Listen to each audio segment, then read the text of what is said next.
ఉన్నది Telangana intermediate board అని చెప్పి సందర్భంగా తెలియజేస్తా ఉన్నా.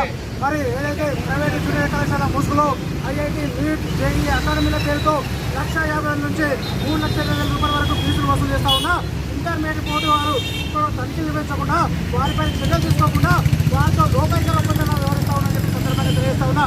ఈ రోజున మరి పేద మధ్యతరగతి విద్యార్థులు ప్రభుత్వం కళాశాలలో సదుపాయాలు లేక మరి ఏదైతే అధ్యాపకులు లేక మరి అప్పో చేసి ప్రైవేట్లో వచ్చినప్పుడు ఒక కోచింగ్ పేరు కల్పించుకొని దానికి 1,50,000 నుంచి 3,20,000 రూపాయల వరకు వసూలు చేస్తూ ఈ రోజున మరి పేద మధ్యతరగతి విద్యార్థులపైన ఆర్థిక భారాన్ని మోపుతా ఉంటే ఈ రాష్ట్ర ప్రభుత్వం చూసుకుంటూ మరి చూస్తూ ఉన్న ఈ సందర్భంగా తెలియజేస్తా ఉన్నా.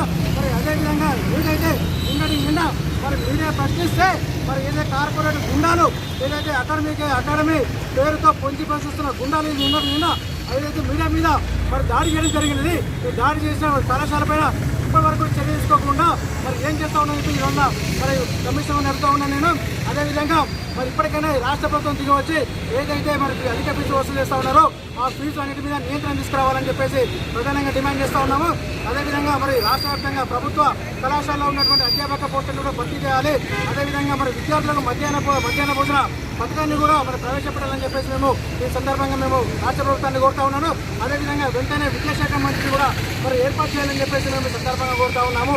మరి అదేవిధంగా ఏదైతే పుట్టగొడుగులా పుట్టుకొచ్చినటువంటి అకాడమీలన్నింటినీ కూడా నిషేధించాలి తెలంగాణ రాష్ట్రంలో అని చెప్పేసి ఈ సందర్భంగా ఈ రాష్ట్ర ప్రభుత్వాన్ని కోరుతా ఉన్నాము.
आप ही चाह रही एक और थोड़ा बैक साइड थोड़ा अरे फुल नहीं आ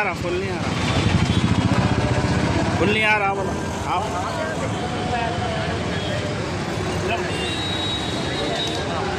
वीडियो स्टार्ट कर టీఎన్ఎస్ఎఫ్ రాష్ట్ర కమిటీ ఆధ్వర్యంలో బోర్డ్ ఆఫ్ ఇంటర్మీడియట్ కార్యాలయం హైదరాబాద్లో ముట్టడి కార్యక్రమం నిర్వహించడం జరిగింది. తెలంగాణ రాష్ట్ర వ్యాప్తంగా ఉన్నటువంటి కార్పొరేట్ ప్రైవేట్ జూనియర్ కళాశాలల దోపిడీని అరికట్టాలనేటువంటి ఉద్దేశంతో ఈరోజు రాష్ట్ర కమిటీ ఆధ్వర్యంలో ఈ ముట్టడి కార్యక్రమం చేపట్టాం. ఈరోజు తెలంగాణ రాష్ట్రం ఏర్పడినటువంటి తర్వాత ఈరోజు కార్పొరేట్ జూనియర్ కళాశాలలు అనుసరిస్తున్నటువంటి విద్యా వ్యతిరేక విధానాల వల్ల ఈరోజు లక్షలాది రూపాయల ఫీజులను వసూలు చేస్తూ వారికి కావాల్సినటువంటి నాణ్యమైనటువంటి విద్యను అందించకుండా ఈరోజు విద్యార్థుల ఆత్మహత్యలకు కారణమవుతున్నటువంటి కార్పొరేట్ కళాశాలపైన చర్యలు తీసుకోవాలని చెప్పి intermediate board joint secretary Vasundhara మేడంకి ఈరోజు రాష్ట్ర కమిటీ ఆధ్వర్యంలో ఈరోజు వినతిపత్రం అందజేయడం జరిగింది.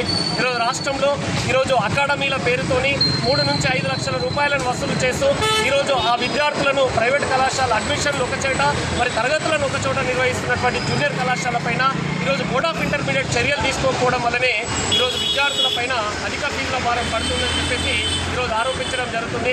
ఈరోజు టీఆర్ఎస్ అనుసరించినటువంటి విధానాలను వ్యతిరేకిస్తూ ఈరోజు ఎన్నో పోరాటాలు చేసిన ఫలితంగా ఈరోజు కాంగ్రెస్ పార్టీ అధికారంలోకి వచ్చింది. ఈరోజు పార్టీ అధికారంలోకి అయితే వచ్చింది, కానీ ఈరోజు రాష్ట్రానికి ఈరోజు విద్యాశాఖ మంత్రి లేకపోవడం అనేటువంటి చాలా బాధాకరం. ఈరోజు రాష్ట్ర ప్రభుత్వం ఇంటర్మీడియట్ జూనియర్ కళాశాలను జూన్ 1 నుంచి ప్రారంభించినప్పటికీ కూడా మరి ఫీజుల నియంత్రణ చేయడంలో పూర్తిగా విఫలం కావడం జరిగింది. ఈరోజు టీఎన్ఎస్ఎఫ్ రాష్ట్ర కమిటీ తరఫున ఒకటే విజ్ఞప్తి చేస్తూ ఉన్నాము, వెంటనే అధిక ఫీజులకు వసూలు చేస్తున్నటువంటి కళాశాల పైన ఈరోజు కోచింగ్ పేరిట ఈరోజు ఈ ఎంసెట్ నీట్ ఐఐటి పేరిట ఈరోజు అకాడమీలను ఏర్పాటు చేసి మరి కోట్లాది రూపాయలను వసూలు చేస్తున్న వాటిపైన చర్యలు తీసుకోవాలని చెప్పి డిమాండ్ చేస్తూ ఉన్నాము. మరి వెంటనే ప్రభుత్వం స్పందించకపోతే రానున్న రోజుల్లో రాష్ట్ర వ్యాప్తంగా ఉన్నటువంటి అన్ని జిల్లా కేంద్రాల్లో టీఎన్ఎస్ఎఫ్ రాష్ట్ర కమిటీల ఆధ్వర్యంలో ఉద్యమ బాట పడతామని ఈ సందర్భంగా రాష్ట్ర ప్రభుత్వానికి హెచ్చరించడం జరుగుతుంది.